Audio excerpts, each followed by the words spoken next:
Hi everyone. It's that time of the day again, that time of a Friday where we're moving into coffee and chat. But today it's so hot. I'm afraid it's not a coffee. It's a very cold liquid. And I'm a tad worried because this was made by a friend, and it started to go very weird at the top. So it looks as though I'm drinking alcohol. I'm not. I promise. It's elderflower. Great to see you all today. It's one of those days where I think people are coming to the end of the week and starting to go, oh, Glastonbury tomorrow. So lots of things to do this weekend. We've got some amazing people with us. You won't be looking at them the same order as I am, but to my left, probably not to yours, David Johnston, who is our local MP in Wantage. We like to say Wantage and Didcot, but formerly Wantage. Who is a new MP into the area, was voted into Parliament in 2019, a refreshing MP, and has some interesting ideas that I know he's very keen to push forward. And Sally to my right, but probably not to yours, which is very confusing, who has just won one of the 50 top women in engineering, the International Awards. It's a very confusing title. She's going to put me right, I'm sure. And has been a close friend of mine for some time. And we work together on trying to improve environmental conditions within the county that we live in. And Sally has been instrumental in helping us as a business work towards our ISO 14001, the environmental awards that we work on. So really welcome to both of you. So my first question, and in our chat, is slightly different to some of the ones that we've talked about previously, but it's about transferable skills. And I know, Sally, that you've gone from a science degree into mental health nursing, into environmental work that you've been doing more recently, working with electrification of cars, the white fleet, etc. that you've been doing, including Meghan Markle's amazing car that Prince Harry drove away from their wedding in. You've done a huge amount, and now we're running this amazing business in East Hendred, just down the road from us, that is very much looking to support environmental conditions. Can you just tell, we talked about it previously, but what's the loop as far as you're concerned with regards to transferable skills and how you've made that journey? So I think it's two things. I think it's STEM and passion. So I was always interested in science at school, and sort of excelled in biology, and I'm really bad at physics, but excelled in biology and a little bit of chemistry. And sort of, when I was younger, engineering wasn't a woman's thing. So I grew up in a household. My dad ran his own business. He's a carpenter, but a highly skilled heritage one. Was brought up around people who made and did and designed and came up with solutions. And I liked tinkering with cars and bits and fixing stuff and cutting heads off Barbies and all sorts of random things as a child. And sort of, so for me, naturally going through that traditional path, which, it was when I was at school, there wasn't these BTECs and MVQs and all these great things, was, GCSEs, A levels, university, like degree, and I was fortunate enough to do it when there was no, awful tuition fees and stuff like that. And it was a fantastic experience. But when I left my degree, I was just like, what do I do with this? What do you do with it? What do you do next? And it's kind of like, do you stay on? Do you just keep, that perpetual education thing? And I enjoyed neurosciences, and I did stuff about dementia and things like that. And I kind of thought I was really interested in the brain, the functionality of the brain and things. So then went and did one of these rapid courses to become a nurse, and did mental health and learning disabilities, and loved it, and got really involved with the Royal College of Nursing as a sort of a union rep, and then actually got elected as the president for the students for the Royal College of Nursing. And then I realized how awful being a nurse was in the real world. I went to lots of tribunals and had to stand up for people, and just probably had a 30-year career in like 2 years. And but my passion for stuff, it's awful, but my passion for stuff and building stuff and solving problems was always there, and sort of sideline interest in Dakar rallies and big beefy machines that could do anything, and always like a good tractor, so it's kind of who doesn't like a good tractor? Everyone loves a good tractor, but it kind of went from there, and it's kind of and then into engineering more and more, and I started to design products. I'm a big sort of Land Rover fan, and sort of designed things for my own Land Rover and heavy duty suspension and stuff for race cars. And then it just sort of, eventually I fell into that industry, but I fell into it because of passion. But the reality is, what it teaches you, you know, what you get taught when you're, you know, at university about managing a project, managing your time. You know, I've done my prints and all those sorts of things, is, you know, all those skills are transferable. You know, if you can research, if you're passionate, you know, if you can document, if you can critique yourself, you know, all those things. It doesn't matter where your niche is, but if you love what you do, then obviously you can do anything. So yeah, I've done loads of random things over the years, but yeah. Yeah, but what do you feel? Because I mean, how? So it sounds to me as if you sort of fell into university. I did. I fell into university. It was sort of assumed in my family. You know, nice middle Yeah. class family, both parents teachers. It was obvious that I was going to go to school. Did you just sorry, to university? Did you just fall into university and then the rest was a progression, a natural progression, or Yeah, I mean, always about wanting to talk about how things work?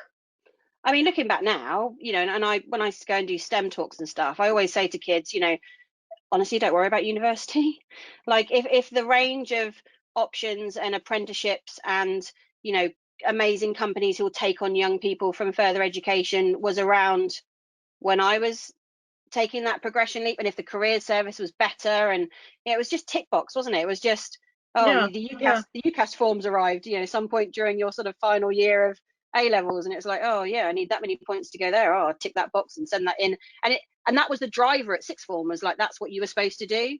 Whereas now, yeah. having, you know, as you know, I've got a son who's unfortunately COVID GCSE year, but looking at the options for him in FE for 16 to 18 and 18 plus, I mean, it's vast. And in Yeah. engineering, there's, especially around here, there's huge amounts of opportunity. So yeah, it was just Yeah.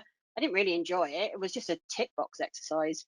Yeah, Um, because you know, I know, David, you've done a lot of work, you know, working with people who are, you know, trying to make those decisions about whether they go into university or whether they do something completely different. You know, is that what you were seeing in your early career? Because I mean, you know, you've had this really strange career, again, a CEO of a bit major of a charity, and then moving into Parliament. That did you find when you for yourself it was transferable skills, but also those that you were talking to? And for you, was it just well, it's an automatic, you know, I've got a place in a great university, so I'm obviously going to go? No, because my mum had left school at 16 and my dad at 14, so it wasn't a tradition in my family at all. So I don't know where the driver came from really, but I really liked certain subjects, and I just wanted to keep pursuing them. And it seemed, definitely at that time, it seemed like if you had been to a school like I had, 20% GCSE pass rate, that going to university would really help you in the employment market. Now, in recent years, it hasn't helped you as much because, well, for various reasons, but it hasn't helped you as much. And then, of course, I did quite a bit of work with employers about the transferable skills that they were looking for. And give or take, unless you were doing something very vocational, give or take, what you needed was the same skills in each place. You know, that most sorts of businesses wanted you to be able to interact in a certain way, write in a certain way, think in a certain way, and so on. And you could move sector to sector quite easily. Now, if you're doing engineering, as Sally, and congratulations to her, top 50 women in engineering. If you're doing something like that, it's not so simple. I couldn't have, with my history and politics degree, become an engineer. But in general, it was pretty transferable. Going from being charity CEO to MP is definitely partly transferable. I mean, you in some ways you have less direct authority, I suppose, in some ways, because, you know, if you're CEO of something, you make the decisions, you have the organization in your kind of guidance and control. Whereas when you become an MP, actually powers are usually either the government's powers, and if you're not a member of that, you don't have that, or they're at the council level and the county council level. So your biggest power, which I suppose is transferable from my charity world to now, is your ability to persuade. You know, it's your ability to be able to influence and get people to do things, even if you don't have direct authority over them to do so. Me talking with my mute on. I've got next door a building, you know, wouldn't you just know it? It's been silent for the last couple of months, but you know, because COVID is, because the restrictions are being lifted, they've suddenly started building again. So every time I get on a phone, there's behind me. But what you've just talked about, I think, is in part what Sally was talking about with regards to passion and sell, because you know, passion about a subject area, you still need to sell that subject area. And you know, the sell on electrification of vehicles has not been an easy sale for the last few years. I don't know what you think, Sal, but it's, you know, despite the fact that capability has been there and you've made, you know, you've been involved in some amazing projects, it's been a far harder sell than maybe, you know, for lots of different reasons, I'm sure, but you know, far harder sell than maybe we would have expected. What do you think about that? Well, I mean, the first electrification project I was involved with was 9 years ago, and the batteries definitely looked a lot different to what they're looking like now. But it is one of those very interesting kind of areas where it's so electrification's been around since 1832. Okay, so it is not new. Nothing about this is new. What went wrong back then, which is kind of what is going wrong now, is there wasn't the infrastructure, and then someone came along with something a little bit cheaper and everyone jumped on that bandwagon. Okay, it's repetitive of history in any innovation. Okay, the difference now with electrification is obviously we've got some huge climate issues. We've got a race against time going on. We've got massive emission issues, and that equates to health and mobility issues. So the drivers now is, once you've got the sort of public, you know, as Dave was saying, once you've persuaded the public that it's not a bad thing, you know, it's not gonna blow up or electrify you if it gets wet, or you know, you're going to be able to charge it up, and you don't have to put AA batteries in. There's a really great Mercedes advert actually on YouTube where I can't remember her name, she's a famous comedian, but she does a Mercedes advert, and literally she opens the door and these thousands of AA batteries fall out. She's like, oh, an electric car. And the thing is, it's not that far from the truth. I did have a battery pack here earlier actually, I could have shown you, but it's kind of you know, it's not rocket science. Okay, it's harder in many ways. Everybody says I'm Oxfordshire, and then they have to think about whether it actually is rocket science. No, it's not. It's like everything. Everything is a process. So everything has, you know, fit, form, and function, and there's a process to what you do. The difference now is what they call sort of the perfect storm. So once you get that public acceptance, which obviously, you know, David's now in that world of, you know, public opinion, public acceptance. You know, how do you move that force of, okay, everyone's on board, quick, you know, to then match the technology, the manufacturing, and then the need and demand. But then also, where we could go wrong is this is not about direct replacing car for car or bus for bus or whatever it is, because we have to look at the way we move. We have to look at the future of mobility. And for me, electrification is a stopgap. It's not the be on all end all solution, because if you look at the whole total life cycle of battery and cell creation against the whole total life cycle of building an ICE, an internal combustion engine vehicle, electric vehicles don't look that pretty. They only look pretty when you take the key. So there's a lot of work still to be done. And you know, the other day there's this big, obviously, UKRI, which you know about because of Harwell, you know, the UK's Research and Innovation Council. They've just put out all their roadmaps now about you know, the road to electrification, but also, especially given the current economy stuff, you know, the business opportunities.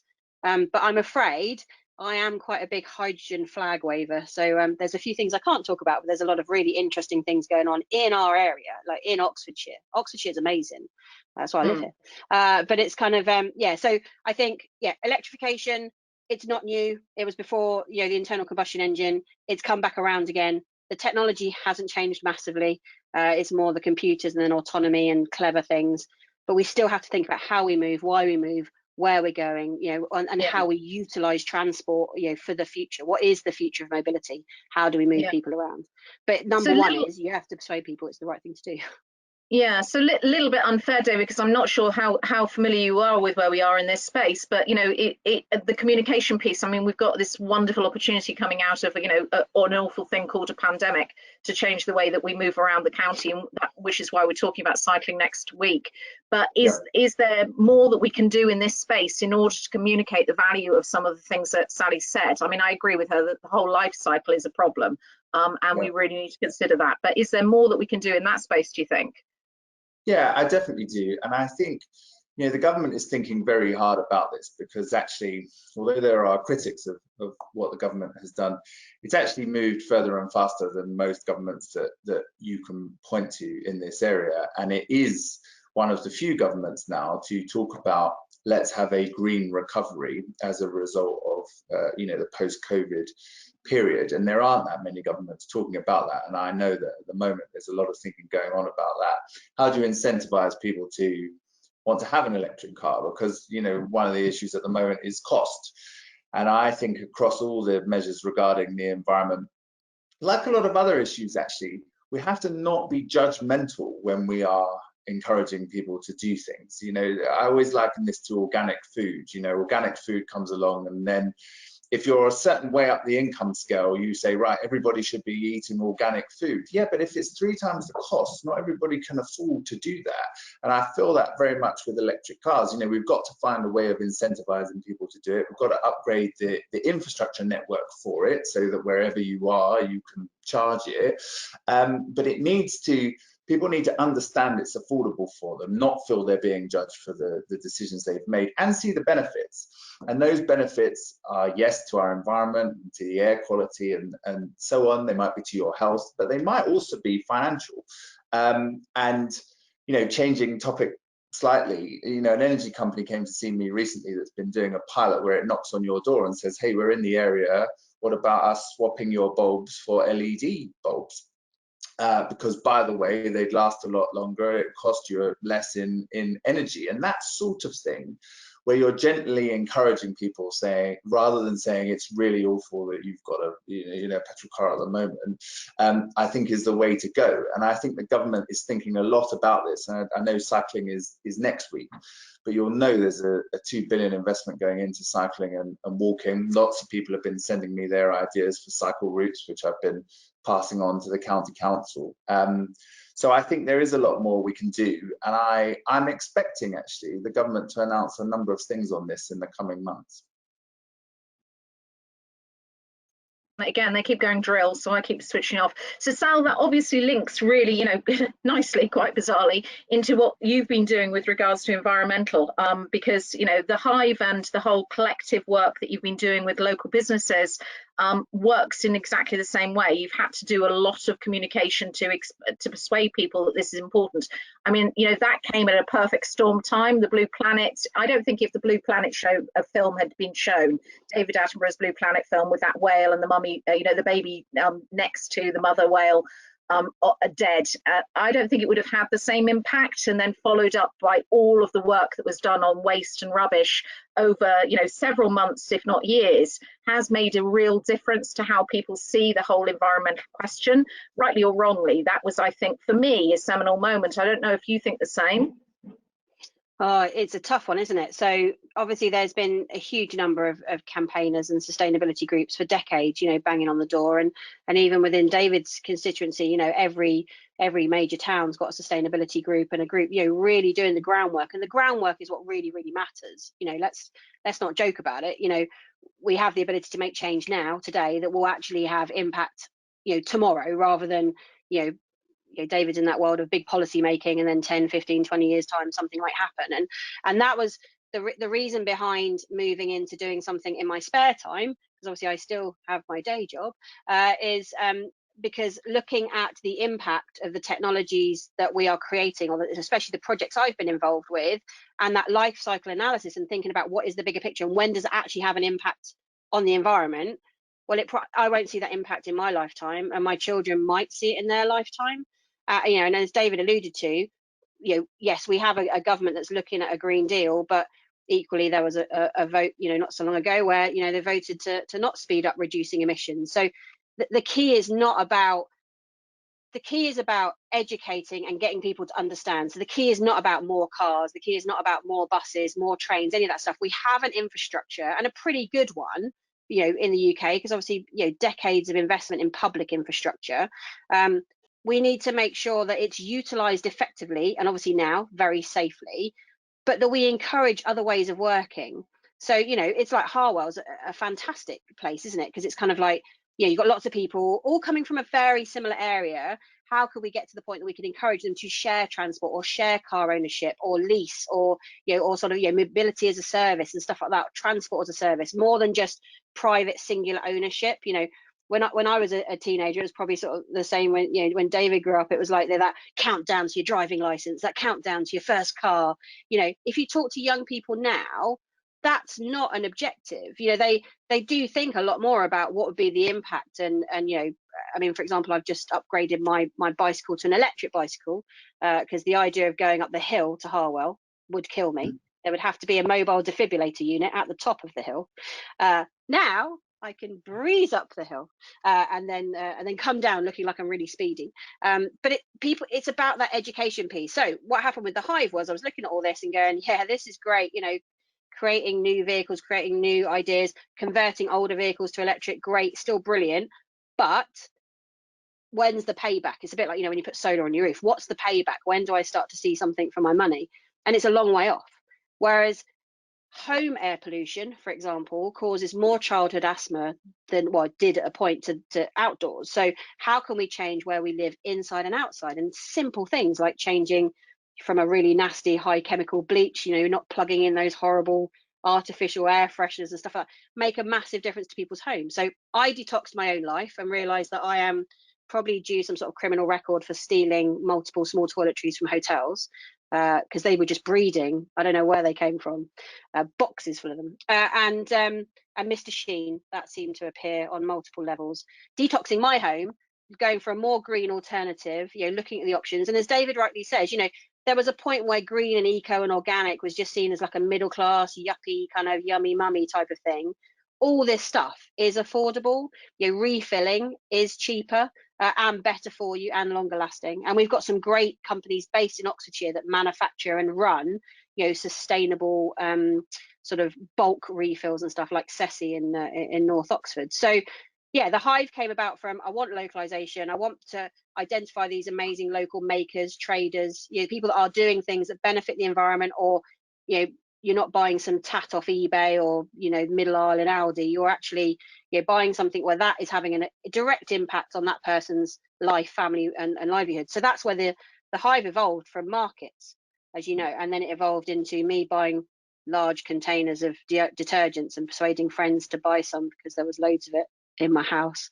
And then, you know, and then it's grown to having the hubs. You know, the great thing about the hubs, I've got one at Ardington and one now out at Queenford Lakes, is you know, that's bringing a new type of customer into an existing business. So yeah, working with the grocer chef, obviously, especially during COVID, you know, tea rooms, very, very popular. Shop, you know, didn't do as much, you know, it was just the basics. You know, then we bring a new type of customer comes in, then they'll hang around and have some food, and it all, you know, everything is sort of, you know, circular. So that circular economy approach of looking who, when, where, and how, you know, how, and influencing. So, but you did do huge amounts of comms. So, I mean, the comms was also there. So, yes, it was the right time, but the comms was there. You know, you put that out there. I mean, you know, the whole business of small business, I know, is something you spent last weekend, you know, focused on, David. You know, that whole, let's look at what small businesses are doing, particularly in our area. You know, how they're actually paying back into the economy. I didn't hear too much about how that went, but presumably it was a very busy weekend, because you know, there are a lot of small businesses around here. Yeah, it was slightly mischaracterized in the local paper as me saying I was going to visit every local business in the constituency, which I would, you know, which I'd love to do, but I'm not able to do that in just a couple of days, unfortunately. So maybe by the time of the next election, I might have managed that. But obviously, one of the great things is there are so many. I mean, I think, look, what Sally's talked about a lot of important things, including the home. I mean, one thing we haven't talked about is retrofitting homes and buildings generally, because so much of emissions come through that. She's quite right to talk about all the great stuff that's going on at Harwell, and particularly actually this new Natural History Museum site that's going to be there is designed to bring a load of their specimens. They've got 80 million specimens, bring about 40% of them to Harwell and work on the solutions to the problems we're facing, like climate change. But last week, going back to this community point, and Sally's been doing some great work, and I think it's absolutely right we look at what communities can do. Last week, I think it was, I was one of the co-sponsors of my colleagues Peter Aldis's local electricity bill. It's called a 10-minute rule bill, where you raise an important issue. And in sum, what that does, or tries to do, is to say that where people are now generating electricity themselves in their own communities, they should be able to sell it. And then we might be able to get to a position where a local community is generating the electricity it uses and sells itself, and that sort of thing could be really powerful. Now, the problem at the moment is there are huge setup costs involved. I mean, millions of pounds are basically keeping you out of the network, and that's what that bill is about. The point is, I think Sally's quite right to think about and to be actively working on what local communities can do themselves. I guess for, Sally's Hive is far bigger than just, the whole eco thing. So, there's some amazing jewelers, there's a fabulous honey maker, there's bakers, there's lots and lots of different types of business, aren't there, Sal? It's, it's far more small businesses in the craft and artisan area than in a lot of areas. I don't know if you want to expand on your new thinking, where you are with regards to the new thinking that you've broached on this week. Yeah, so the idea was to get people thinking about collective community. So, something good has to come out of the last 3 to 4 months.